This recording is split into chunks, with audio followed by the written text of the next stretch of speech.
Now, to building a global presence through consolidation, shares of Jacobs Engineering Group getting a boost as the company's M&A-driven strategy takes center stage in its third-quarter earnings report today. The engineering and construction firm is planning to acquire CH2M for $2.9 billion as part of its global push. For more on the industry and President Trump's agenda, too, on terms of infrastructure, let's bring in Steve Demetriou, Jacobs Engineering Group's Chairman and CEO. So great to have you on the show.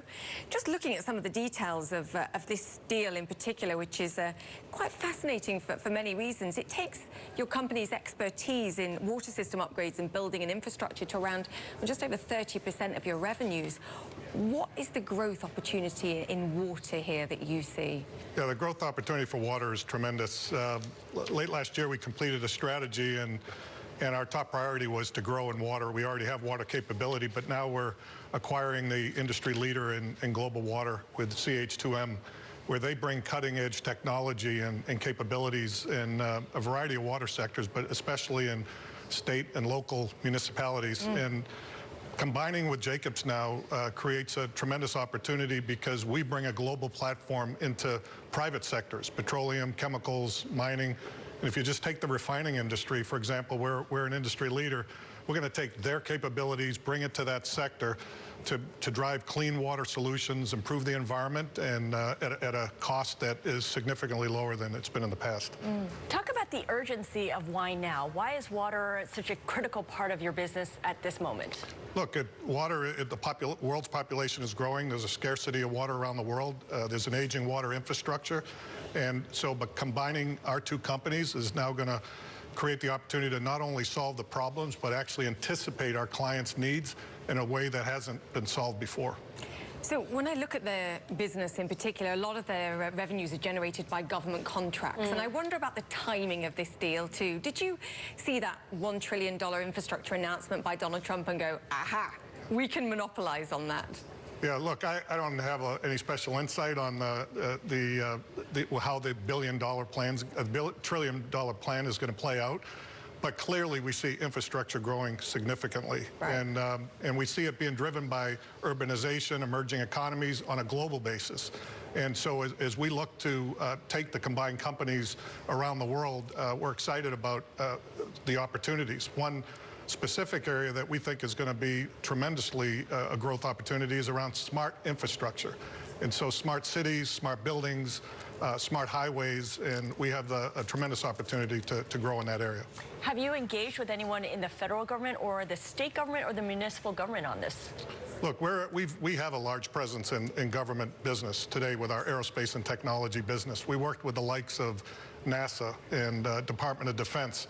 And but specifically on the president's $1 trillion infrastructure plan, has there been any engagement on that? Yeah, again, we're looking into what's going on with the U.S. government. We're excited that they're focused on growth, not only in infrastructure, but other businesses.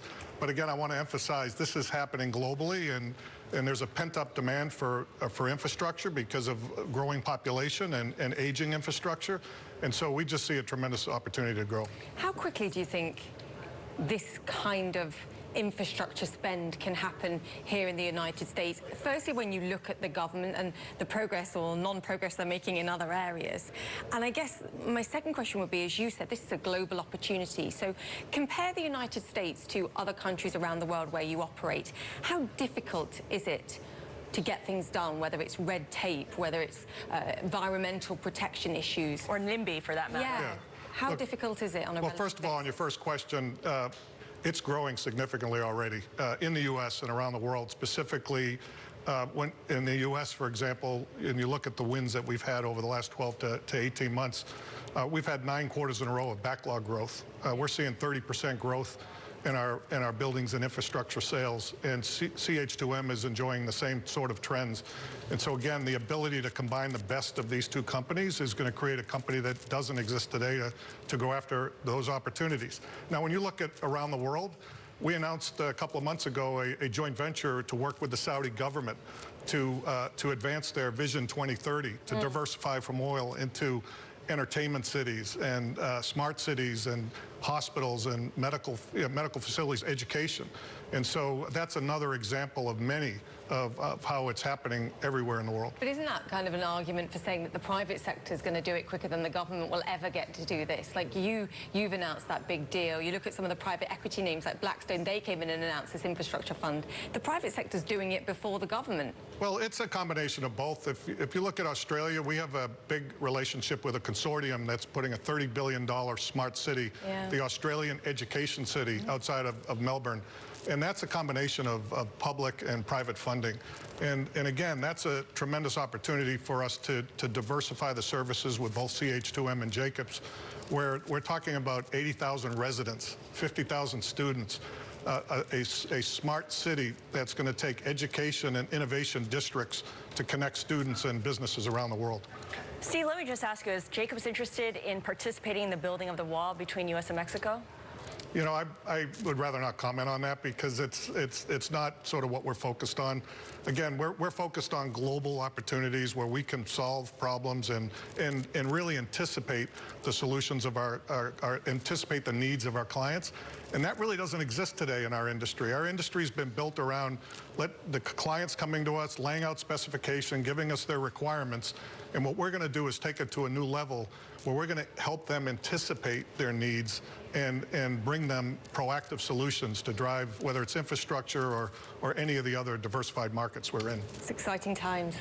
Steve Demetriou, Jacobs Engineering Group Chairman and CEO, thank you so much. Yeah, thank you.